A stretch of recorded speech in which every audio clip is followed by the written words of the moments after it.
রব্বুল আলামিন বলেন, এমন কিছু মানুষকে আমি আরাফ নামক এই প্রাচীরের ওপরে দাঁড় করিয়ে দেব, এরা জান্নাতেও যাচ্ছে না, জাহান্নামেও যাবে না। নবীজি কিন্তু শেষে আর বলেননি যে এই মানুষগুলো যাবে কোথায়। কুড়িগ্রামবাসী আপনার নিজের দিকে এবার তাকিয়ে বলেন তো, আল্লাহ যদি এই প্রাচীরে আমাকে আপনাকে দাঁড় করিয়েই দেয়, জান্নাতও পাবেন না, জাহান্নামেও যাবেন না, ওখানেই বসে থাকা লাগবে। এবার সাহাবী প্রশ্ন করলেন, নবীজি ওরা জান্নাতে যাবে না কেন? বিশ্ব নবী বলেন, একটা মাত্র কারণ, ওদের সব ভালো ছিল, মায়ের সাথে আর বাবার সাথে সম্পর্ক ভালো ছিল না। এরকম সন্তান দেশে নেই? বলেন বলেন। শুধু আছে বলে আপনি শেষ করে দিচ্ছেন না, আমি এর সাথে একমত না। বাংলাদেশের কোনো সন্তান যত খারাপ হোক, ও কোনো দিন চাবে না যে বিয়ের পরে আমার মা বাবা আমার থেকে দূরে চলে যাক, আলাদা হয়ে যাক, বৃদ্ধাশ্রমে থাকুক, না, কোনো দিন চায় না। এটা চাওয়ার পেছনে যারা ভূমিকা পালন করে তারা হচ্ছে আপনার বউ। এ এলাকায় মনে হয় এখনো শুরু হয়নি। সম্মানিতা মা বোন যারা এসেছেন, আপনারা খালি আমাকে দোষারোপ করেন যে হুজুর আমাদের পেছনেই শুধু লেগে থাকে। আপনাদের ভালোবাসি আমি বেশি। ভালো করে শোনেন, প্রত্যেকটা সন্তান তার মায়ের সাথে বাবার সাথে জড়িয়ে থাকা জিনিসকে বেশি ভালোবাসে। এই জন্য মানুষের স্বভাবই এইটা। আমার এই 33 বছর, এরপরও আমি বাড়িতে গেলে আমার মায়ের আঁচল ধরে থাকি। আমার মার কাছে আমি এই 33 বছরের সারা দেশ পরিচিত আমির হামজা না, আমি সেই ছোট্ট হামজায় আছি। কি কথা বলে না কেন? আপনি দেখেছেন যে 90 বছর মায়ের বয়স, 70 বছর ছেলের বয়স, মায়ের চাইতে ছেলে মাত্র 20 বছরের ছোট। এত বড় মুরব্বী ছেলেকে মা ধরে ছড়াচ্ছে, দেখেননি? এই যে থাপ্পড় মারে মা ছেলেকে, এটা কি আসলে থাপ্পড় না মায়া মহব্বত? এই মায়ের কাছে যত বড় ছেলেই হোক, 70 কেন, ওই ছেলের বয়স যদি 80 বছরও হয়, তাও মনে করবে আমার সেই ছোট্ট মকসেদ আলী আছে। পৃথিবীর প্রতিটা সন্তান তার মায়ের সাথে বাবার সাথে জড়িয়ে থাকা জিনিসকে বেশি ভালোবাসে। এই জন্যে বৌমা যারা এসেছেন, পুত্রবধূ, তাদেরকে বলবো, যদি স্বামীর সত্যিই মন পেতে চান, যদি সত্যিই মনে করেন যে স্বামী আমাকে মন থেকে ভালোবাসুক, তাহলে আপনি এই স্বামীর মায়ের, আপনার শাশুড়ির মেয়ে হয়ে যান। যত কাছাকাছি থাকতে পারবেন, তার খেদমত যত বেশি করবেন, তার সাথে যত মিশে থাকতে পারবেন, তত বেশি আপনি স্বামীর কাছে দামি। আর যদি মা বাবার সাথে সম্পর্ক আপনার ভালো না থাকে, শাশুড়ির সাথে যদি দাঁড় কোমড়ার মতো সম্পর্ক হয়, এই ছেলেটা হয়তো আপনার ওই সন্তানের কারণে, ছেলে মেয়ের কারণে আপনাকে কিছু বলতে পারে না, কিন্তু মনে মনে সে মানসিক রোগী হয়ে যায়। এরকম রোগী আছেন কারা? হাত তোলেন তো। এই এলাকা তো ভালো, অনেক ভালো। কুড়িগ্রামবাসী, বিশেষ করে মেয়েরা যারা এসেছেন, আপনাদের এই আমার একটাই ওয়াজ, শুধু নামাজ পড়ে রোজা রেখে কালো বোরকা পরে জীবনও জান্নাত যেতে পারবেন না। আপনার সবচাইতে বড় দায়িত্ব আল্লাহর বিধানের পরে আপনার স্বামী। আপনার স্বামী যেটা জায়েজ, ওইটা যদি পছন্দ করে, আপনাকে ওইটা জীবন দিয়ে হলেও পছন্দ করা লাগবে। আমি নিজে একজন স্বামী, যত স্বামী আছে এখানে, প্রত্যেকটা স্বামীর পক্ষ থেকে আমি বলতে পারি, প্রতিটা স্বামী আমরা চাই আমি গরিব আর ধনী হই, আমার মা বাবা আমার সাথে থাকবে। এটা চান না? 100টার 98টা বউ এটা চাই না, নাকি বেশি বলে ফেললাম? কি এটা জায়েজ কাজ? আর আমি নিজে পছন্দ করি, আমি চাই, আপনি এটা চান না কেন? আপনার বাবা আমার কাছ থেকে কি টাকা নিয়ে এসে দেওয়া লাগে? আমার খেয়ে থাকি না খেয়ে থাকি, আমার 25 বছর আমার পেছনে শ্রম দিয়েছে বিনা স্বার্থে। এই মা, এই বাবা, এরা আমার সাথে থাকবে। আমি যদি পান্তা ভাতও খাই, তারা তাই খাবে। কিন্তু আমি পারি না, শুধু আপনার কারণে। আপনি খালি কানের কাছে মুখ নিয়ে বলেন, এ বুড়ি বুড়ি যদি বাড়ি থাকে তোর ভাত খাবো না। শেষ পর্যন্ত বাধ্য হয় অনেক ছেলে মা বাবাকে হয় আলাদা করে দেয় অথবা বৃদ্ধাশ্রমে রেখে আসে। সেদিন কিশোরগঞ্জে ছিলাম, একটা বৃদ্ধাশ্রমে আমার নিয়ে গেল দেখার জন্যে। দেখি এইদিকে 25 জন বাবা, এইদিকে 25 জন মা চেয়ার নিয়ে বসে আছে। আমি দেখতে যাব এই জন্যে কর্তৃপক্ষ বলেছে হুজুর আসতেছে আপনারা বসেন। একটার সাথে আর একটা কথা বলছিলাম যে কি এদের মনের দুঃখগুলো।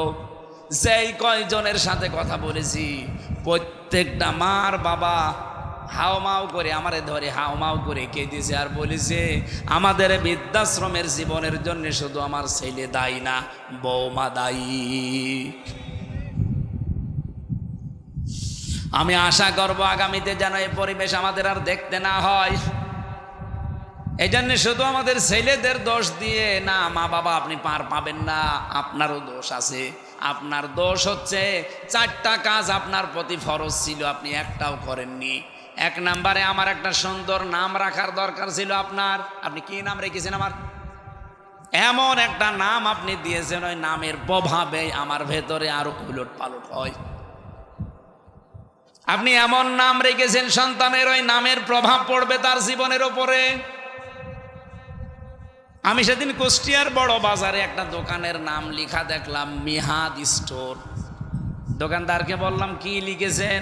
বলছে হুজুর আমার ছেলের নাম মিহাদ রেখেছেন কেন? বলছে কোরআন শরীফ পড়তে গিয়ে পেলাম অবিসাল মিহাদ। বিসাল মিহাদ মানে কি? জাহান্নামের নিকৃষ্ট স্থান। কত মানুষ ছেলের নাম ওল্টু বল্টু ছেন্টু ফান্টু, আগুন পানি বাতাস কত কিছু লাগে, ছেলের নাম রেখে দিয়েছেন ডেঞ্জার। ডেঞ্জার মানে কি? বিপজ্জনক। তো বড় হয়ে বিপজ্জনক হবে। আর তারপর এলাকা বর্ডার এলাকা, দাদারের কাছ থেকে সব ভালো ভালো জিনিস আসতেছে। আমাদের এই দেশ থেকে লোহা তামা সোনা রূপা সবগুলো পাচার হয়ে যায়, আর দাদারা আমাদের জন্য হাদিয়া পাঠায় বাবা ডাল। নাকি এটা বর্ডার এলাকায় আসে না? মুসলমানের সন্তান যারা, আমি অন্য ধর্মের কথা বাদ দিলাম, যেহেতু আমাদের দেশে অন্তত আইনও আছে মাদকের বিরুদ্ধে, 0 টলারেন্স। এরপরেও কোরআনে কারিমে আমার আল্লাহ তিনবার ধাপে ধাপে আয়াত নাজিল করে মদকে হারাম ঘোষণা দিয়েছেন, এই মাদককে। রব্বুল আলামিন জানিয়েছেন ইয়া আইয়ুহাল্লাযীনা আমানু ইন্নামাল খামরু ওয়াল মাইসিরু ওয়াল আনসাবু ওয়াল আজলামু রিজসুম মিন আমালিশ শাইতান। ঈমানদারেরা তোমাদের জন্য 4টা কাজ বিশেষ করে হারাম করে দিলাম। এই যে জুয়া খেলা, এরপরে মদ, এরপরে মানুষের যে ভাগ্য, তীর মেরে ভাগ্য অথবা হাত দেখায় অনেকে হাতে কি আছে,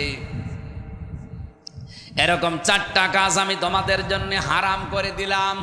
শুধু হারাম না, এগুলো হচ্ছে রিজসুম মিন আমালিশ শাইতান, শয়তানের ঘৃণিত কাজ। এই মাদক এটা শয়তান পর্যন্ত ঘৃণা করে। শয়তানও যেটা ঘৃণা করে সেইটা অনেক মুসলমানের ছেলেরা করছে। বলেন কিয়ামতের দিন দুনিয়ায় যতটুকু মদের সাথে আপনি জড়িত থাকবেন অতটুকু পরিমাণে রক্ত পুষ গরম করে আপনাকে আল্লাহ খাওয়াবে। শুধু খাওয়ালেই তো হয়ে যায় না, কোরআন বলছে এটা মুখের ভেতরে দেওয়ার সঙ্গে সঙ্গে যত কিছু পেটের ভেতরে আছে সবগুলো নাড়ি ভড়ি পায়খানার রাস্তা দিয়ে সব বের হয়ে যাবে। আশা করছি এই সমস্ত কাজে যদি কোনো মুসলমানেরা থাকেন এই মুহূর্তে জীবনের মতো তওবা করে ফিরে আসেন। আপনার জন্য প্রশাসনের রাত দিন ঘুম হারাম হয়ে যাচ্ছে। কি দায় পড়েছে তাদের, আপনি খারাপ হয়ে গেলে? দায়িত্ব এতটুকু যে রাষ্ট্র তার দায়িত্ব দিয়েছে, তারা হিমশিম খেয়ে যাচ্ছে। আশা করছি আপনি আজকে থেকে ফিরে থাকার চেষ্টা চালাবেন। আল্লাহ কবুল করুন, আমিন। তাহলে আরাফ নামক স্থানে আল্লাহ জাহান্নামে দেবে তাদের যারা মা বাবার অবাধ্য সন্তান। 2 নম্বরে তারা জাহান্নামেও যাবে না জাহান্নামে যাবে না কেন? নবীজি বলেন এই মানুষগুলো আর যাই করুক জমিনে দিন কায়েম করার জন্য তাদের চেষ্টা প্রচেষ্টা ছিল সর্বাগ্যে। সুতরাং দিন কায়েমের জন্য যদি আপনার চেষ্টা থাকে আর যাই হোক আপনি জাহান্নামে যাবেন না। কিন্তু দিন কায়েমের কথা বললে এই পৃথিবীতে সবচাইতে বেশি মন খারাপ হবে, খারাপ লাগবে, কষ্ট পাবে, রাগ করবে কারা? কাবুর আলাল মুশরিকিনা মা তাদউহুম ইলাহি। সূরা সূরা 13 নম্বর আয়াতের শেষের দিকে আছে প্রায়। আল্লাহ পাক বলেন, হে নবী আপনি যেদিকে ওদেরকে ডাকেন যে দিন কায়েম করো, ব্যক্তি পরিমাণ সমাজ রাষ্ট্রে আল্লাহর বিধান প্রতিষ্ঠা করো, এটা বললে তো সব চাইতে বেশি খারাপ লাগে মুশরিকদের। এই বাংলাদেশের 64 জেলার 630টা থানায় আমি কম বেশি গেছি, যেখানে এই দিন কায়েমের কথা বলেছি এত বছর, কোনো মুসলমান রাগ করে নাই। করেছে যারা, এই আয়াত দ্বারা বোঝা যায় তারা কোনো না কোনো শিরিকে লিপ্ত, তারা মুশরিক। কথা বলেন। দিন কায়েমের কথা শুনলে রাজনীতির গন্ধ খোঁজে, দিন কায়েমের কথা শুনলে হুজুরের ওপরে রাগ করে তারা, ওরা আর মুসলমান নেই, ওরা মুশরিক। এই জন্য আল্লাহ কাবুর আলাল মুশরিকিনা দিয়েছেন মা তাদউহুম ইলাই। আপনি যেদিকে ডাকেন ওদিকে তো সবাই আসবে না, মন খারাপ করে থাকবে তারা যাদের ভেতরে শিরিক আছে। আর শিরিক যারা করে তারা কি বলেন বলেন? এই 1 তারিখের জরিপ পেয়েছিলাম, আজকে 2 তারিখ না, 31 তারিখের, 31শে আগস্টের একটা জরিপ পেয়েছি। এই বাংলাদেশের 18 কোটি মানুষের ভেতরে মাত্র 7 কোটি 20 লাখ মানুষ চাই, 100% মানুষ বলতে বাধ্য হবে আমরা দিন কায়েম চাই।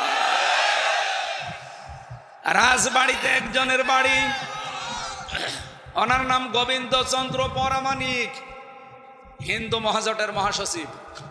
লোকটা কয়েকদিন আগে ঘোষণা দিয়েছে বাংলাদেশে 54 বছর তো ছাতা বহু কিছু দেখলাম, এবার আমরা এই দেশে রাষ্ট্রীয় ব্যবস্থায় ইসলামকে দেখতে চাই। এমনকি সে সরাসরি নাম ধরেই বলেছে যে আমরা জামাত ইসলামীকে দেখতে চাই। তাহলে এই দেশে কোনো সংখ্যালঘু নির্যাতন হবে না। একটা হিন্দু যদি আশায় বুক বেঁধে সামনে এগিয়ে আসতে পারে, আপনার কি হয়েছে?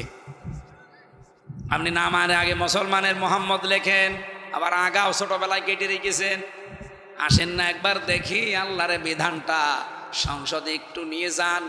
5 বছর লাগবে না, মাত্র আমি গ্যারান্টি দিলাম 2 বছর যদি এইটা দিয়ে চলে এই দেশ মিনি জান্নাত হয়ে যাবে। কোনো ভয় থাকবে না আপনার মনের ভেতরে। রব্বুল আলামিন বলেন, ইয়া বানি আদামা, হে বনি আদম সন্তান, ইম্মা ইয়াতিয়ান্নাকুম রাসূলুম মিনকুম, যদি তোমাদের কাছে যে রসুলগুলো এসেছে, ইয়াকুসুনা আলাইকুম আয়াতি, যারা তোমাদের কাছে আমার আয়াতগুলো এভাবে বর্ণনা করে করে শোনায়, বলেন তো এখন কে রসুল দুনিয়ায় আছে? আছে। এই যে রসুলুন দিয়েছেন আল্লাহ, রসুল না দিয়ে রসুল দিয়েছেন বহু বচন। রসুল যদি এখন নাই থাকবে তাহলে রসুলুন দিলেন কেন বহু বচন? রসুল দিতে পারতেন। কিয়ামত পর্যন্ত রসুল আসবে না, নবী আসবে না, কিন্তু নবীর নায়েবে রসুলরা আসবে, তারা আলেম। কথা বলেন না কেন? আল ওলামা ওয়ারাসাতুল আম্বিয়া, ওলামারা হচ্ছে আলেমরা নবীর নায়েব, উত্তরাধিকারী, স্থলাভিষিক্ত।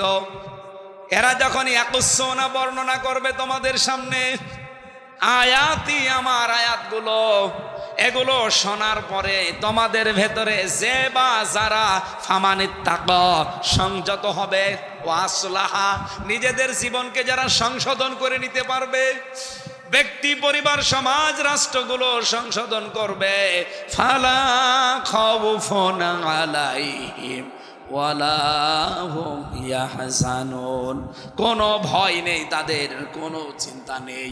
এই গ্যারান্টি কার? এই গ্যারান্টিটা এবার আমরা দেখতে চাই। বহু মানুষের কথা আমরা শুনেছি, কিন্তু কথা মতো কাজ পাইনি। বাবা কথা দিয়েছিল, চাচা কথা দিয়েছিল, স্বামী কথা দিয়েছিল, এই কথা বলেন না কেন? কোরআনের কথায়ও এরকম ভেজাল আছে। আছে? আহ্বান জানাচ্ছি সবাইকে, এটা রেকর্ড হচ্ছে, সারা দেশে যাচ্ছে। এবার একটু আপনি দেখার জন্য হলেও দেখে, একটু টেস্ট করি। আমরা তো গ্যারান্টি দিচ্ছি 5 বছরও লাগবে না। মালয়েশিয়া দাঁড়িয়ে যেতে 21 বছর লেগেছে। 2004 সাল থেকে তারা এভাবে দাঁড়াচ্ছে, এখন 25 সাল। 21 বছরে এই দেশটা দাঁড়িয়ে গেছে আজ বিশ্বের মানচিত্রে। আর আমরা 54 বছরেও দাঁড়াতে পারি নাই। শুধুমাত্র এই 1628 জন মানুষ ওমরের মতো বানানো দরকার। ইসলাম পন্থে যারা আছে, বিশেষ করে জামাত ইসলামী, আমি বিশ্বাস করি এদের এই 1628 জন মানুষই এরকম যোগ্য এবং সৎ আছে। কথা বলুন। তারা 2টা মন্ত্রী ছিল, 4 আনা দুর্নীতি পাওয়া যায়নি। 2টা মন্ত্রী, 4 আনা দুর্নীতি পাওয়া যায়নি। 350 উপজেলা চেয়ারম্যান ছিল,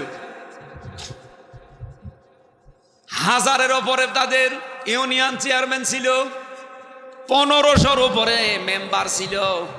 এতগুলো মানুষের জীবন সারা বাংলাদেশে আপনি একটু জরিপ চালান, 1টা টাকা দুর্নীতি তাদের নেই। সাতক্ষীরার এক চেয়ারম্যান ইউনিয়নের, আমি নিজে দেখেছি, লোকটা 10টা থেকে 4টা পর্যন্ত কাজ করে ইউনিয়নে, আর বিকাল 4টা থেকে রাত 8টা পর্যন্ত তরকারি বিক্রি করে।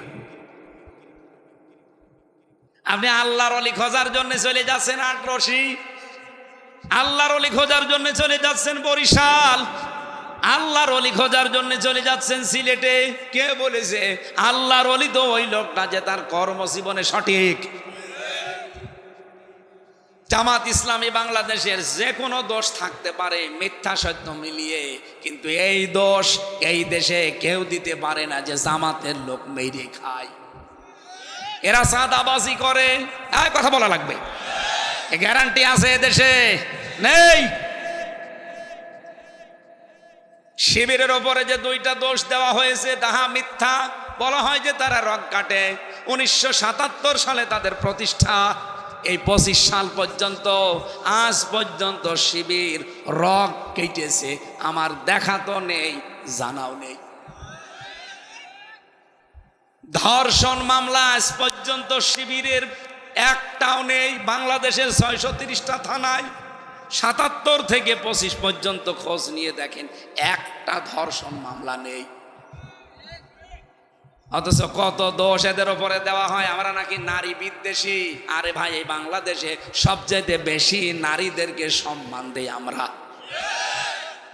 একজন তো কয়েকদিন আগে ঘোষণা দিয়েছে, আমরা যদি পাশ করি, সামনে হলগুলোতে মেয়েদের হলে ছেলেরা যাবে, দেদারসে কোনো অনুমতিও লাগবে না। একটা কথা হইল।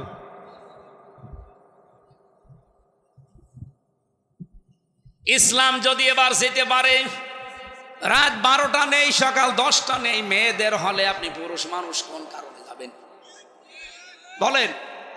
একটা ষড়যন্ত্র করে এটা লাগাতে চেয়েছিল। আচ্ছা, শরীফার গল্প তো এমনি দেয়নি, দিয়েছে এই কারণে। ওইটা যদি সত্যিই, আমার মনে হয় হাসিনা যদি না পালাতো এতদিন ওইটা এই দেশে চলতো। সারাদিন একজন বলছে আমি শরীফ ঠিক আছে, রাত 10টার পরে বলছে আমার কেমন যেন শরীফা লাগছে। ও যতই শরীফা লাগুক, ওর মাল মশলা শরীরে যা আছে জীবনেও শরীফা হবে, ও শরীফই থাকবে। কিন্তু যেহেতু হাইকোর্ট রায় দিয়েছে যে তোমার মনে হলেই তুমি শরীফা, ও বাধ্য করবে আপনাকে মহিলা হোস্টেলে ও সিট নেবে। যেই হোস্টেলে আপনার মেয়ে আছে, আপনার বোন আছে, আপনার ফুফু আছে। বলেন তো, এই সমস্ত মেয়েদের ভেতরে শরীফ থেকে যে লোকটা শরীফা হয়েছে, ও যদি যায় ঠিক থাকবে? যখন আপনার মেয়ে আপনার সামনে আসবে অবৈধ সন্তান নিয়ে পেটে, কিচ্ছু বলতে পারবে না। এইটা চাচ্ছিল, আর এগুলো সব করছিল দাদাদের প্রেসক্রিপশন অনুযায়ী। আল্লাহ আমাদেরকে বাঁচিয়েছে। এমনকি ষড়যন্ত্র করার 5 এবং 8-এর বৃত্তি পরীক্ষা থেকে 100 মার্কের কোরআন হাদিস ছিল, সেইটা অলরেডি এই 15 বছরে তুলে দিয়েছে। আমরা চাই আবার ওইটা সংযুক্ত করা হোক। চান না আপনারা? ছেলে মেয়েগুলোকে যদি ওইভাবে গড়ে তুলতে না পারেন দিনের শিক্ষা দিয়ে, ওনারা আইন পাশ করে পাহারা দিয়ে জীবনও ঠিক রাখতে পারবে না। বাধ্য হবে আপনার সন্তান কিছুদিন পরে আপনাকে হয় মাদকের মামলায় আপনি সহ সন্তান জেলে যাবেন, অথবা আপনাকে বৃদ্ধাশ্রমে রেখে আসবে। আমরা আশা করছি আমাদের শিক্ষা ব্যবস্থা 1 থেকে মাস্টার্স পর্যন্ত 100 মার্কের কোরআন যেন দেওয়া হয়। সেদিন একটা সেমিনার ছিল, তারেক জিয়া সাহেবের ঘনিষ্ঠ যারা, একেবারে ঘনিষ্ঠ, তাদের 2 জন, এবং এদেশে ইসলামপন্থী যারা আছে সবগুলো আমাকেও ডেকেছি। ঢাকাতে একটা সেমিনার হয়েছে এইভাবে যে আমরা আগামীতে চাই 1 থেকে মাস্টার্স পর্যন্ত কোরআনে কারিমের 100 মার্ক মাস্ট বি পার্সোনাল থাকা লাগবে, এবং এর জন্য আলাদা আলাদা শিক্ষক দেওয়া লাগবে।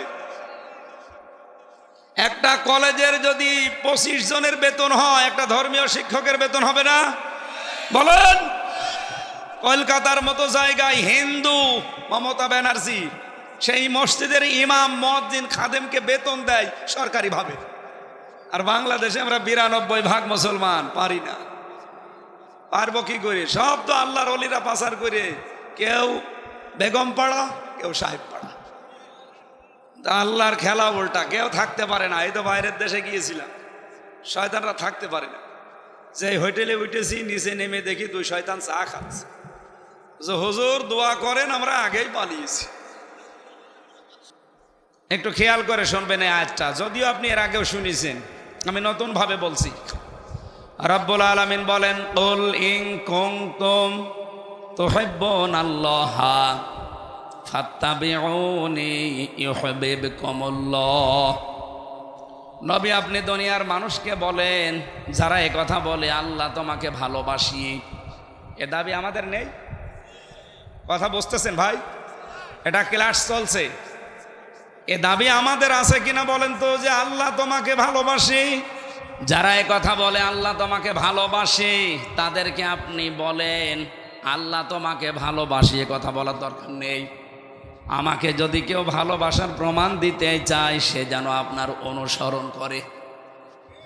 আমি কোরআন শরীফ ছেড়ে দিলাম আপনার কাছে। পৃথিবীতে যত মানুষ আছে, যদি দেখাতে পারেন সূরা আলে ইমরানের 31 নম্বর আয়াতে যে আল্লাহ বলেছেন আল্লাহকে যদি ভালোবাসতে চাও রসুলকে ভালোবাসো, দেখান। নেই। অথচ আমরা এইটাই শুনেছি এতদিন, যে আল্লাহকে ভালোবাসিয়ে দাবি যদি কেউ করে, সে যেন রসুলকে ভালোবাসে। কোথায় আছে আপনি? এখানে ফাত্তাবিউনি শব্দ আছে, তাবউন শব্দের শাব্দিক অর্থ হচ্ছে দেখে দেখে চলা। অধ্যক্ষ মকসেদ আলী সাহেব আমার সামনে দিয়ে হেঁটে যাচ্ছে, কতটুকু পায়ের ডিস্টেন্স রেখে পা ফেলতেছে, কিভাবে হাত নাড়াচ্ছে, কিভাবে মাথা দোলায়, ঠিক ওইভাবে দেখে দেখে চলার নাম তাবউন। আপনি এখানে হাব্বুন শব্দের অর্থ করেন কি করে? এখানে কি হাব্বুন আছে? আল্লাহ যদি ইউহিব্বুকুমুল্লাহ দিতেন, যে তোমাদেরকে যদি কেউ আল্লাহকে ভালোবাসিয়ে দাবি পূরণ করতে চাও, রসুলকে ভালোবাসো, আমার আল্লাহ বললেন রসুলকে যেন সে অনুসরণ করে।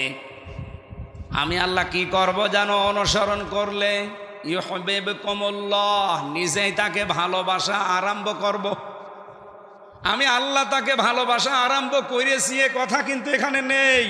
এটা মজারে, বর্তমান, ভবিষ্যৎ, প্রেজেন্ট, ফিউচার। তার মানে এখান থেকে আল্লাহ আমাদেরকে শিক্ষা দিতে চান, আপনি যদি রাসূলুল্লাহকে অনুসরণ আরম্ভ করেন, আল্লাহ আপনাকে ভালোবাসা শুরু করবে। কি কথা বলেন না কেন? আর আল্লাহ যদি কাউকে ভালোবাসা আরম্ভ করে, তার পুরস্কার 2টা, ওয়া ইয়াগফির লাকুম যুনুবাকুম। আপনার জীবনের একটা অপরাধও আল্লাহ রাখবে না। এই জন্য আল্লাহ জামবন না দিয়ে জুনুব দিয়েছেন। যত অপরাধ ছিল দুনিয়ায় সব আল্লাহ মাফ করে দিচ্ছে এবং দেবে। এক ফিরে এটাও মজারে। এবার আমার প্রশ্ন হচ্ছে, আপনি যে অনুসরণ করা আরম্ভ করবেন, তারপরে আল্লাহ আপনাকে ভালোবাসা শুরু করবে, আর ভালোবাসা শুরু হয়ে গেলে আপনাকে আল্লাহ মাফ করে দেবে। এ পর্যন্ত বুঝেছেন? এই জবাব দেওয়া লাগবে না? বোঝেননি? আমি জানি আপনি বোঝেন।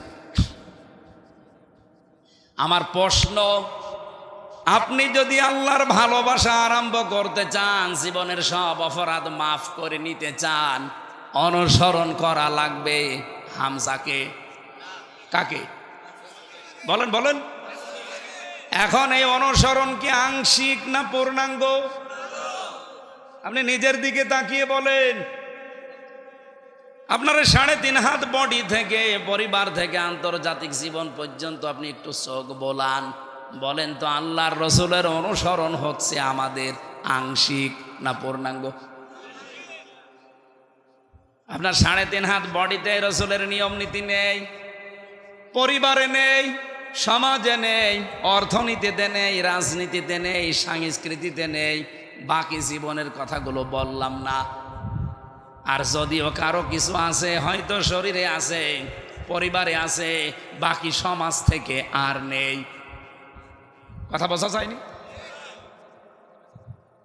তাহলে আংশিক অনুসরণ করলে আপনি জীবনে আল্লাহর ভালোবাসা পাবেন, আল্লাহ আপনাকে মাফ করে দেবে। এই হিসাবে আমার মনে হচ্ছে এই দেশে এখন আমরা অনেকেই আল্লাহর ভালোবাসা এখনো পাওয়াই শুরু করিনি। আল্লাহ আমাদেরকে এখনো ভালোবাসা আরম্ভ করেনি, কারণ আমার অনুসরণ হচ্ছে ঠিক, কিন্তু আংশিক, পূর্ণাঙ্গ না। এই পৃথিবীতে বহু মানুষের জীবনে আমি পড়েছি, তারা আল্লাহর রাসূলকে অনুসরণও করেছে, ভালোবেসেছে, কিন্তু আংশিক। নবীজির ভালোবাসা তাদের ছিল, অনুসরণও ছিল, কিন্তু আংশিক, পূর্ণাঙ্গ না। এই জন্য আল্লাহ তাদেরকে ভালোবাসে নাই, মাফও করে নাই। তারা সব জাহান্নামী। আবু লাহাব, আবু তালেব।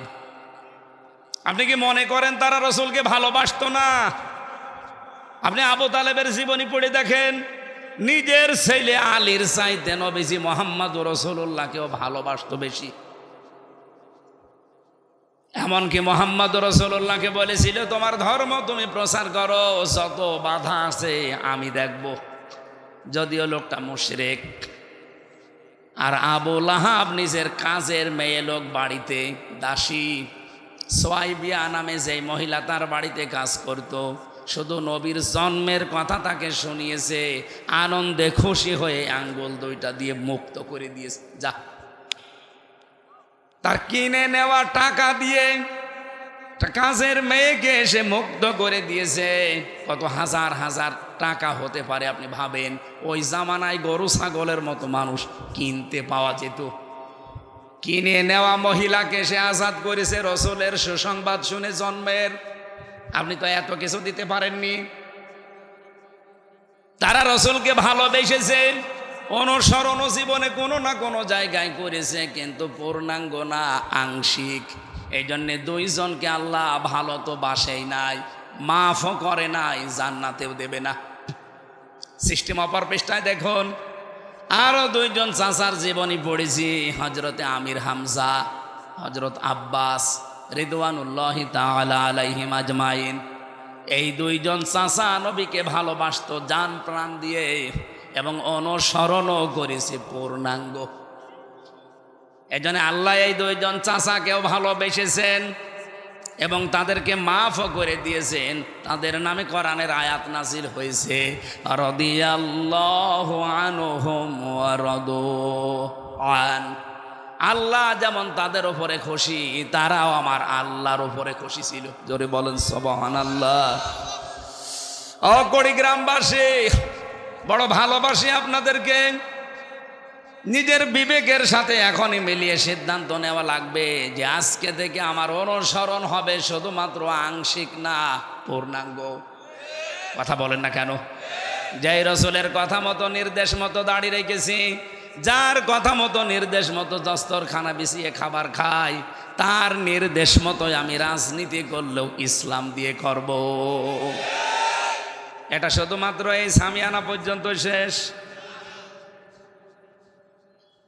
রবিউল আউয়াল মাস এসেছে, চলেও যাচ্ছে, কিন্তু এই শিক্ষাগুলো আমাদেরকে দিতে এসেছিল যে অনুসরণ করবা না, শুধু ভালোবাসায় গদগদ হয়ে জিলাপিয়ার খেচুড়ি খেয়ে শেষ করে দিবা না, তার পূর্ণাঙ্গ অনুসরণের সিদ্ধান্ত নিয়ে মাঠে নেমে পড়ো।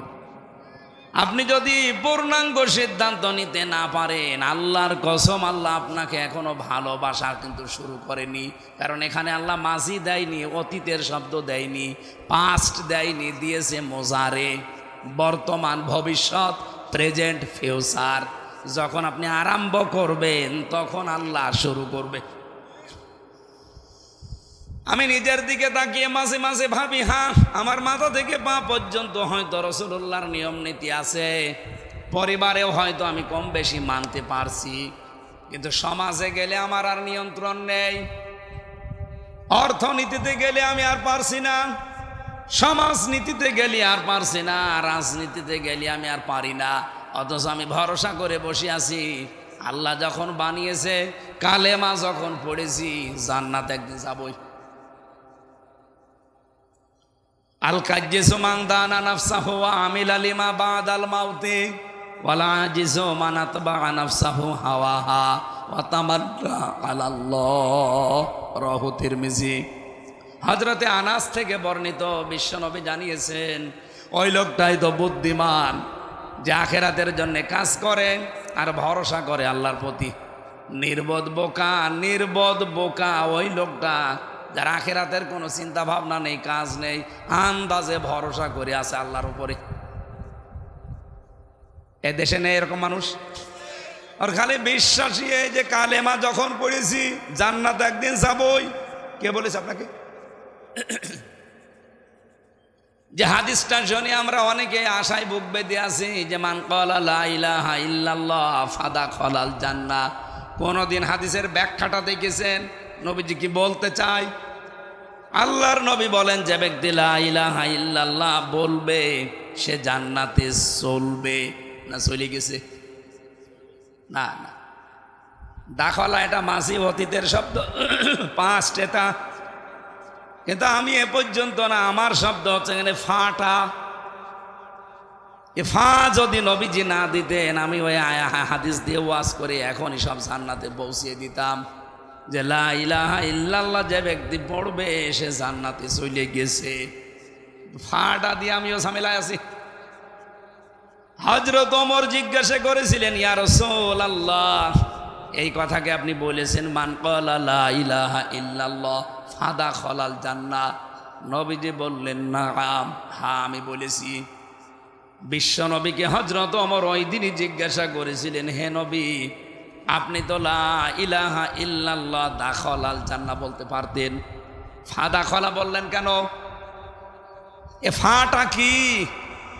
ওই দিনই নবীজি সাহাবায়ে কেরামের সামনে তিনি ব্যাখ্যা দিয়েছেন, এই ফা মানে আইয়ুহাযিরা মা হারামাল্লাহ। ফায়ের ব্যাখ্যা হচ্ছে, পৃথিবীতে যে ব্যক্তি লা ইলাহা ইল্লাল্লাহ পড়েছে আর এর ভেতরে যে হালাল বস্তুগুলো আছে আঁকড়িয়ে ধরে আর হারাম যা আছে ছেড়ে দেয়, এই লোকটাই জান্নাতে চলে গেছে। আপনি লা ইলাহা ইল্লাল্লাহ পড়বেন, এদিকে আবার সুদের সাথে কাজ কারবার। লা ইলাহা ইল্লাল্লাহ পড়বেন, আপনার মেয়ে আপনার বেটার বউ চলে বেপরদায়, আপনি লা ইলাহা ইল্লাল্লাহর হারাম কাজ মানেন। নিজের কথার সাথে আপনি নিজেই ধোঁকাবাজি করছেন। এখানে লা ইলাহা ইল্লাল্লাহ বলার পরে জান্নাতে মাস্ট বি আপনি যাবেন যদি এর উপরে টিকে থাকতে পারেন। আর আমার মনে হয় সেই টিকে থাকার পরিবেশ অনেকে আমরা চেষ্টা করলেও পারি না, কারণ বাংলাদেশে সে পরিবেশ নেই।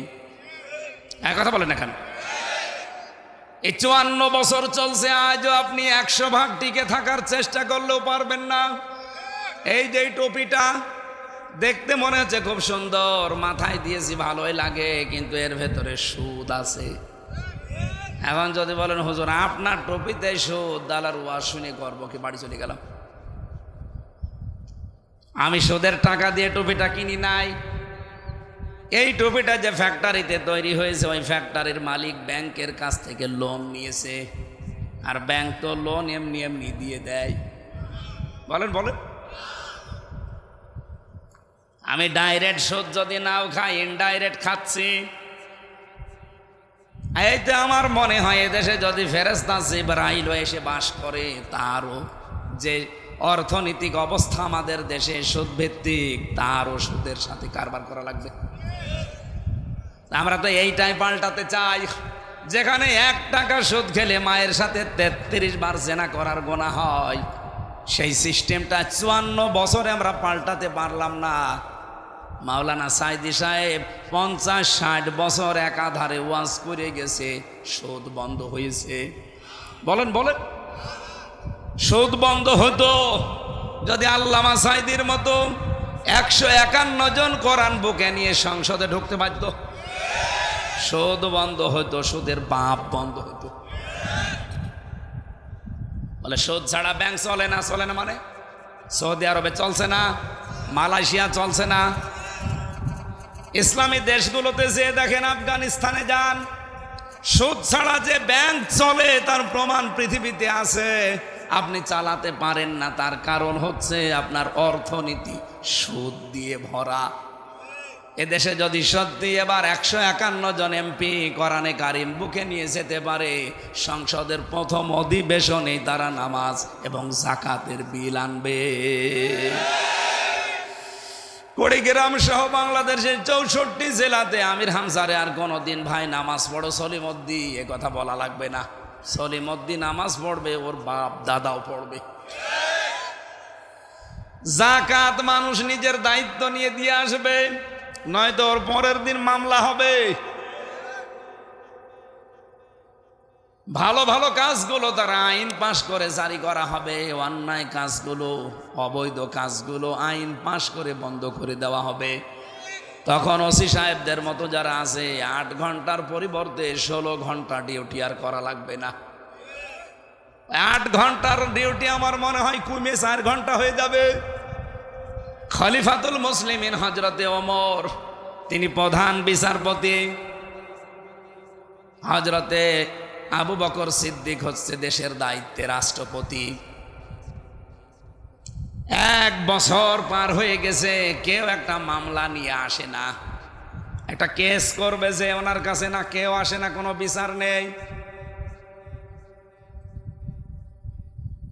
হযরত ওমর যে বললেন, আবু বকর সিদ্দিক আপনি তো দেশের দায়িত্বে আছেন, আমিরুল মুমিনিন, খলিফাতুল মুসলিমিন, এক কাজ করেন, প্রধান বিচারপতির যে পদটা আছে এটা বাদ দিয়ে দেন, কারণ বেকার বেকার আমারে ভাতা দিয়ে বেতন দিয়ে কোনো লাভ নেই।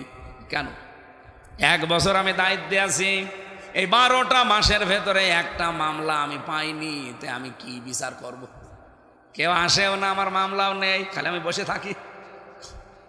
হযরতে আবু বকর বললেন, ওমর একটা বারের জন্য কি চিন্তা হয় না তোমার যে 1 বছর তোমার কাছে কোনো মামলা আসলো না কেন? উনি বলছে, হ্যাঁ আমি চিন্তা করে দেখেছি, যে এই দেশের দায়িত্বশীল মানুষটা এত সৎ।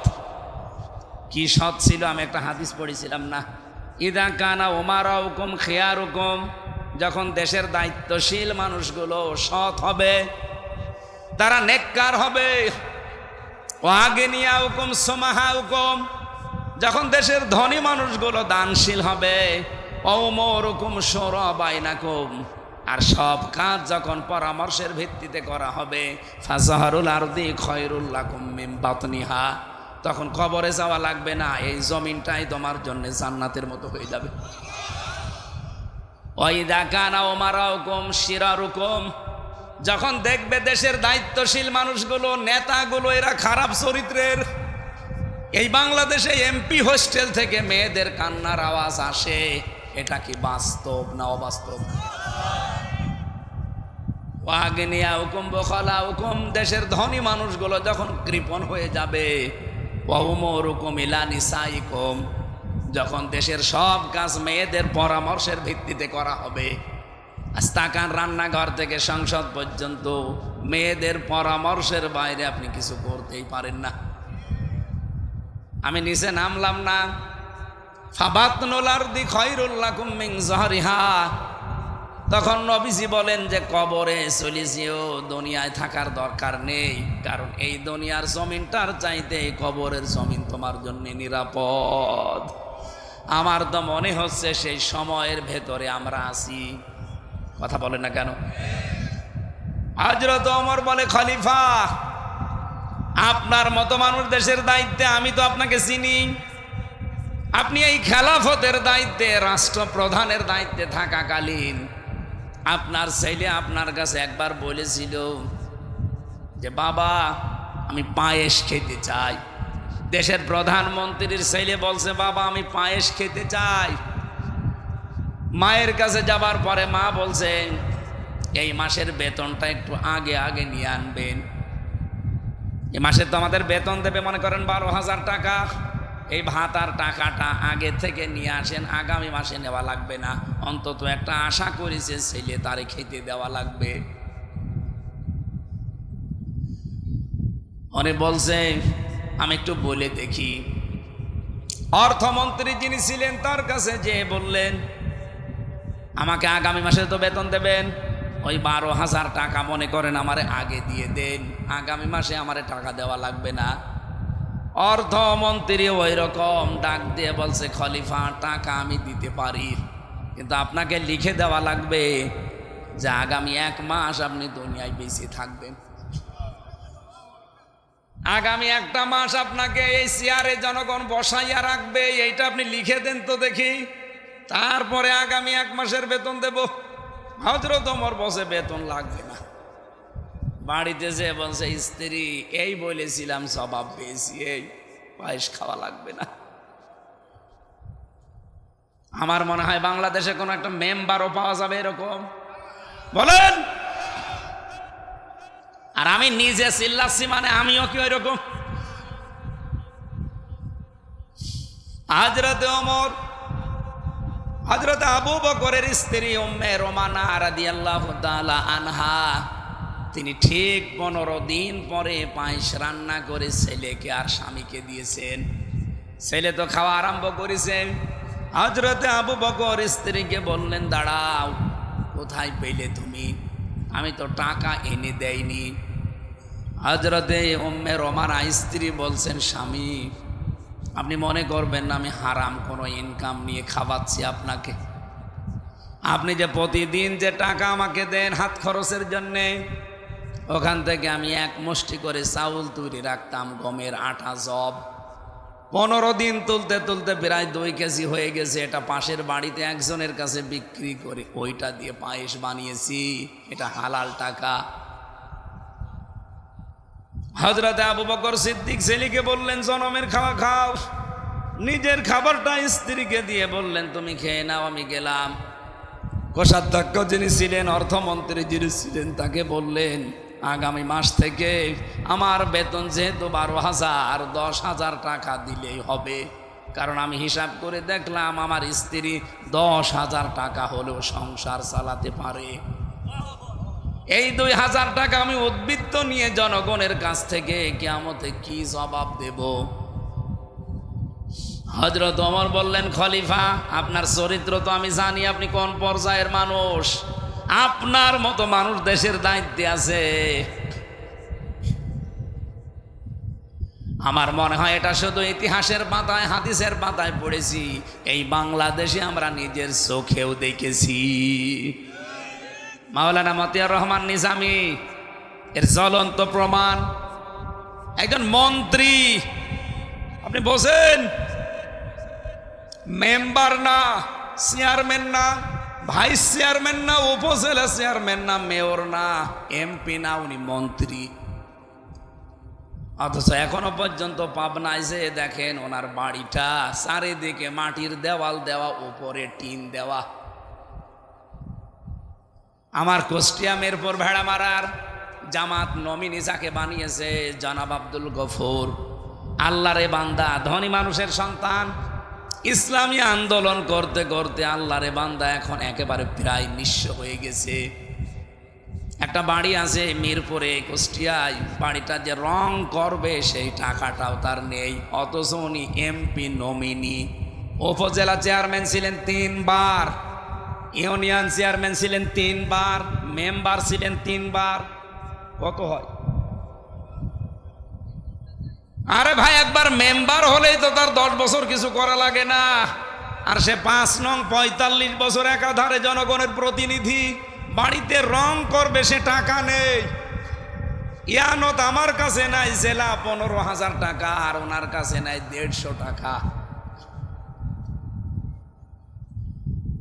একটা উপজেলা চেয়ারম্যান একবার হলে যে বাজেট আসে, আমি তো নিজে এই সমস্ত বিষয়গুলো একটু হ্যান্ডেলিং করে দেখেছি তাদের সাথে। জীবনে কিচ্ছু করা লাগে না, আর একবার হয়ে গেলেই হাজার হাজার লক্ষ লক্ষ টাকা বাজেট আসে, তার মাধ্যমে একটা ব্রিজ যদি মেরে দেয়, আল্লাহু আকবার।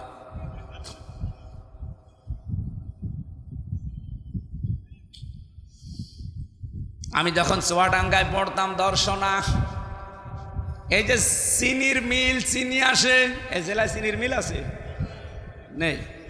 দেওয়ানগঞ্জ আছে। সব চাইতে বড় চিনির মিল এই বাংলাদেশে চুয়াডাঙ্গার দর্শনা কেরুস মিল। এত বড় বিশাল মিল আজ পর্যন্ত কোনোদিন লাভের মুখ চোখে দেখেনি। প্রতি বছরে লস হয়। শুধু একবার লাভ হয়েছিল, যেবার শিল্পমন্ত্রী ছিল মাওলানা নিজামী। এমনি হয়নি, উনি এমন একজন সৎ এমডিকে পাঠিয়েছিলেন যে দায়িত্ব দিয়ে সঠিকভাবে পালন করলে ওখান থেকে লস না লাভ হয়, তার প্রমাণ এইটা। আমি তখন ওখানে পড়তাম, আমি দেখেছি নিজের চোখে। রাত 2টার সময় এসেছে উনি, ঢাকা থেকে ওনারে পাঠিয়েছে মাওলানা নিজামী গোপনে যে যান, এতদিন তো লস হয়, এবার দেখি ওখানে লাভ বের করা যায় কিনা। আল্লাহর বান্দা ওখানে রাত 2টায় পৌঁছিয়েছে। দারোয়ানকে পরিচয় দেওয়ার পরে দারোয়ান তা ভয়ে ঘাবড়িয়েছে। দারোয়ানকে বলছে, তোমার ডিউটি কয়টা পর্যন্ত? এই কয়টা। ঠিক আছে, তোমার পোশাকটা একটু খুলে দাও। ওনার পোশাক খুলে নিজের গায়ে নিয়েছে, আর ওনার যে জামা ছিল হাফ জামা, ওইটা বলছে তুমি এইটা পরিধান করে তোমার ওই যে ঘর আছে ঘুমিয়ে পড়ো, বাকিটা আমি দেখছি। ফজরের নামাজ পড়েছে আল্লাহর বান্দা, ড্রাইভারকে দিয়ে গাড়ি বাংলোতে পাঠিয়ে দিয়েছে। ফজরের নামাজ শেষ করার পরে দারোয়ানের পোশাক, সকাল থেকে ডিউটি শুরু, সবাই আসতেছে, একটা একটা করে দরজা খুলে দিচ্ছে। 10টা পর্যন্ত খুলে দিয়েছে। 10:45 বাজে একজন অফিসার এসে গাড়ির হরেন দেয়, খুলতে চাই না। কি গো, আজকে দারোয়ান কি হয়েছে, ঘুমিয়ে গেল নাকি? তাকিয়ে দেখে দাঁড়িয়ে দারোয়ান, কিন্তু দরজা খোলে না। এই বেটা, দরজা খুলে দেন না, আপনার জন্য আজকে দরজা খোলা হবে না। এখন বাজে 10:45, আপনি আজকে বাড়ি চলে যান। আরে দারোয়ানের বাচ্চা, 45 মিনিট মাত্র লেট, আর আমি বাড়ি চলে যাব মানে? এই মিলের আমি 3 নাম্বার দায়িত্বে আছি। উনি বলছে, আপনি যত বড় দায়িত্বে থাকেন না কেন, আমিও নতুন এসেছি, আপনাকে আমি ঢুকতে দেব না, কারণ আপনার 45 মিনিট লেট। 10টার আগ পর্যন্ত আমি সবাইকে ঢুকিয়েছি, 10টার পরে যারা এসেছে বার্গেনিং করে হলো ফেরত দিয়েছে। বাবা মা তুলে যখন কথাবার্তা আরম্ভ করেছে, বলছে ঠিক আছে স্যার আপনি যান। অনেককে তো ফেরিয়ে দিলাম, আপনার মুখের ভাষা স্যার, আপনার যা রোগ পাক, আপনার দ্বারা হবে না, যান আপনি। দারোয়ানকে বলছে, বেটা তোর পোশাক নিয়ে চলে গেছে ঘরে। অফিসে প্রবেশ করে ডাক দিয়েছে যে অমুককে একটু ডাক দেন। এসে দেখে ওই দারোয়ান, কিন্তু পোশাক আশাক উল্টা পাল্টা। ভেতরে যাবার পরে বলছে, স্যার, বলে আপনার সালাম দেওয়া লাগবে না, কারণ আপনার মুখে সালাম মানায় না। এ সালাম আমরা যার কাছ থেকে পেয়েছি সেই মুহাম্মদুর রাসূলুল্লাহ জীবনে কোনোদিন কাজে ফাঁকি দেয়নি। আপনার যে দাড়ি, এত বড় বড় দাড়ি কেটে ফেলেন, আপনার মুখে দাড়ি মানায় না। কিসের জুব্বা গায়ে দিয়েছেন আপনি, মাথায় আবার পাগড়ি দেওয়া, আপনার জন্যে পাগড়ি না। এই পাগড়ি আপনার মাথায় থাকলে আপনি যে ফাঁকি দেন, আপনার জন্য রাসূলুল্লাহর বদনাম হবে। 1 বছরের ভেতরে এমন কড়াকড়ি, এমন টাইট করেছিল, ওই বছরেই এত দিনের মিল কোনোদিন লাভ হয়নি, এবার লাভের মুখ চোখে দেখেছে। দেশের নেতাগুলো সত্যি কথা বলছে, কোরআন সামনে নিয়ে মাত্র 1628 জন মানুষ দায়িত্ব পালন করে এই দেশে। এই 1628 জন মানুষ যেদিন আবু বকরের মতো, ওমরের মতো হবে, এই দেশটা একটা মিনি জান্নাত হয়ে যাবে। আমার ভাইরা, যে কথা তুলেছিলাম আপনাদেরকে বলার জন্যে, আমাদের অনুসরণ যদি আজকে শুধু আংশিক করে আমরা শেষ করে দেই, রাজনীতিতে মানতে পারি না, রাষ্ট্রীয় জীবনে মানতে পারি না, পারিবারিক জীবনে মানতে পারি না, শুধু ব্যক্তিগত জীবন আরে এই 3.5 হাত বডিটা, তাছাড়া আমার আয়ত্তে আমার নিয়ন্ত্রণে কিচ্ছু নেই। আপনার এখন নিজের বিবেককে প্রশ্ন করে বলেন, আল্লাহ আমাদেরকে ভালোবাসা আরম্ভ করেছে না? কারণ আমাদের অনুসরণ তো পূর্ণাঙ্গ হচ্ছে না, আংশিক হচ্ছে। আমি একজন জীবনী পড়ছিলাম, ওর নাম আব্দুল্লাহ ইবনে উবাই। এ লোকটার পুরা জীবন আমি পড়েছি, কোনো ভুল আমার চোখে ধরা পড়েনি, শুধু একটা ভুল পেয়েছি। ওর মাথা থেকে পা পর্যন্ত রসুলের সুন্নত ছিল। আল্লাহর নবী একদিন শুধু বলেছিলেন যে আল্লাহর কাছে নাম প্রিয় আব্দুল্লাহ আর আব্দুর রহমান। মসজিদে নববীতে কথা শোনার পরে ও দৌড় দিয়েছে। বাড়িতে যে নিজের ছেলেকে ডাক দিয়ে বলছে, তোর নাম পাল্টিয়ে দিলাম আব্দুল্লাহ। ছেলে ছিল, ছেলের নাম পাল্টিয়েছে। নাতি ছেলে ছিল, নাতি ছেলের নাম বলছে আব্দুল্লাহ। ওর বাবার নাম পাল্টিয়ে দিয়েছে আব্দুল্লাহ, ওর দাদার নাম পাল্টিয়ে দিয়েছে আব্দুল্লাহ, এমনকি ওর নিজের নামও পাল্টিয়ে দিয়েছে আব্দুল্লাহ। আব্দুল্লাহ দরকার হয় 1 2 3 4 5 6 নম্বর হিসাবে ডাকবো, তাও আমাদের নাম কি? নবীজির কথা শোনার পরে কি অনুসরণ করতে বলেন তো? নিজে নবীজির পেছনে নামাজ পড়তো, ইফতারি করতো নবীর সাথে, সব আমি ওকে পেয়েছি। শুধু রাজনৈতিক জীবনে ও রাসূলুল্লাহকে মানত না, ওর আদর্শ ছিল তলে তলে আবু জেহেল। আমার মনে হয় বাংলাদেশে এরকম লোক নেই। আছে মানে আমরা আছে মানে।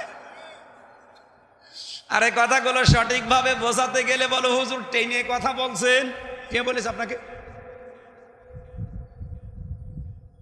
এ পৃথিবীতে শুধু 2 জন নবীর জীবনী আমি বাদ দিয়ে যত নবীর জীবনী পড়েছি, কোন নবীর জীবনীতে এটা পাইনি তাদেরকে আল্লাহ এই নির্দেশ দেয়নি, আন আকিমুদ্দিন ওয়ালা তাতাফাররাকু ফি।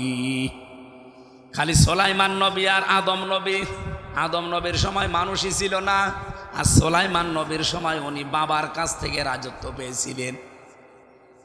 বাকি যত নবীর জীবনী আমি পড়েছি আমার এই ছোট্ট জীবনে, এই 33 বছর বয়স আমার, প্রত্যেকটি নবীকে আল্লাহ পাক এই আদেশই দিয়েছেন যে দিন কায়েম করো। কারণ দিন যদি কায়েম না হয়, ইচ্ছা থাকলেও তুমি আমার বিধান মানতে পারবা না।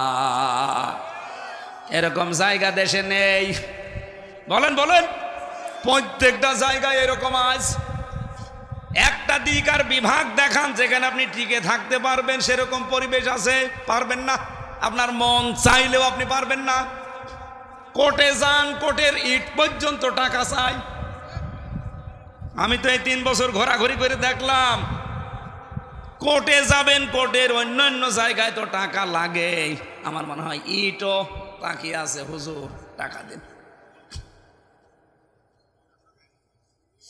এটা বাস্তবগত সত্য, আমরা নিজে প্রমাণ পেয়েছি। এই জন্যে বললাম আমরা চাচ্ছি এই সিস্টেম পাল্টাতে, যদি আপনাদের সমর্থন থাকে। আর যদি আপনাদের সমর্থন না থাকে, আবার এই দেশে ঠিক ওই ফ্যাসিস্টদের আগমন ঘটবে। আবার আপনাকে চাঁদা দেওয়া লাগবে, আপনি আবার রাহাজানি চিন্তায় খুনের সম্মুখীন হবেন। মালয়েশিয়া বাংলাদেশের চাইতে প্রায় 7 ডবল বড়। আমি প্রতিদিন রান করতাম প্রায় 2000 কিলো, 2200 কিলো, 3000 কিলো পর্যন্ত। এত বড় বিশাল দেশ। রাত 12টা, 1টা, 2টা, 3টা নেই, ড্রাইভারকে নিয়ে চলে যাচ্ছি এই প্রদেশ থেকে ওই প্রদেশে। 2000 কিলোমিটার, 3000 কিলোমিটার রাস্তা, মরুভূমির ভেতরে, চারিদিকে শুধু পাহাড় আর জঙ্গল, কিচ্ছু নেই, একটা মানুষের কোনো দেখা নেই। 40 কিলো, 50 কিলো, 100, 200 কিলো যাওয়ার পরে 1-2টা ঘর বাদে শরীর সমসম করে ওঠে। ড্রাইভার আমারে বারবার বলছে, হুজুর কোনো ভয় নেই, শুধু আল্লাহকে ভয় পাবেন, সামনে কেউ আসবে না। সুবহানাল্লাহ বলতে পারেন না? চলাফেরা করে কি শান্তি বলেন তো, যে আল্লাহর ভয় ছাড়া কোনো ভয় নেই? আপনার কাছে চাঁদা চাওয়া তো দূরের কথা, সয়া করো বলবে না, দয়া করো বলবে না। আর আপনি এখান থেকে কুষ্টিয়া মাত্র 300 কিলোমিটার পথ। এ 300 কিলো যেতে আমার কমপক্ষে 10 জায়গায় গাড়ি তো এমনি থামানোই লাগবে, যদিও নিরাপত্তার জন্যে। বাকি যদি আল্লাহর কোনো ওলি ধরে আমার কর্ম শেষ। ওনারা ধরলে তো চা খাওয়ার জন্য অন্তত 500-1000 টাকা দিলে ছাড় পাবো। আর যদি ওরা ধরে, এই জেল থেকে বের হওয়ার পরে একবার যাচ্ছিলাম লক্ষ্মীপুর থেকে, আমি তো গাড়িতে উঠেই পেছনে ঘুমিয়ে পড়ি। হঠাৎ দেখি ড্রাইভার আমারে ডাকতেছে, হুজুর রাস্তায় গাছ ফেলা। ওঠার পরে কাঁচ খুলে দিলাম, মুখ বাঁধা, শুধু চোখ দেখা যাচ্ছে কালো কাপড় দিয়ে, এত বড় বড় ছুরি। আমার দিকে তাকিয়ে বলছে, হুজুর আপনার টাকাও নেব, আল্লাহ মাফ করবে। আরে শয়তান, তাড়াতাড়ি এত বড় ছুরি, যা ছিল সব দিয়েছি। আমারে বলছে, হুজুর এত দূর কুষ্টিয়ায় বাড়ি যাবেন, তেলের টাকা মাকা আছে? বললাম না, সবই দিয়েছি। বের করে বলছে, তেল কিনে নিয়ে যান, কাজে লাগবে। 1-2 কিলো আসার পরে ড্রাইভার বলছে, হুজুর ডাকাতে ধরলো, তাতে কি? ডাকাত হলেও ইমানদার ডাকাত। মাত্র কয় কিলো হবে? 300-350 কিলো পথ কুষ্টিয়া থেকে। এতটুকু যেতে আমার কত টেনশন মনের ভেতরে কাজ করছে। 2022 3000 কিলোমিটার রান করেছি, একটা চিন্তা মনের ভেতরে আসে নাই। শুধু এতটুকু ড্রাইভার অভয় দিচ্ছে যে আল্লাহ বাদে কোনো ভয় আপনার সামনে নেই। তারপরেও তো মালয়েশিয়াতে, সিঙ্গাপুরে ইসলাম আছে? নেই। ইসলামের কিছু নিয়ম তারা পালন করে, এতেই এত বড় শান্তির আবাস তারা তৈরি করে ফেলেছে। আজ 54 বছরও আমরা পারলাম না, একটাই কারণ, এইটা জায়গা মতো আজও নিয়ে যেতে পারি না। একটু মনে চায় না যে এটা একটু জাগতো জায়গা মতো, দেখি কেমন লাগে? কারা কারা যান দেখি, লিল্লাহে তাকবীর। এই দেখেন তো, হাত তোলেনি কে?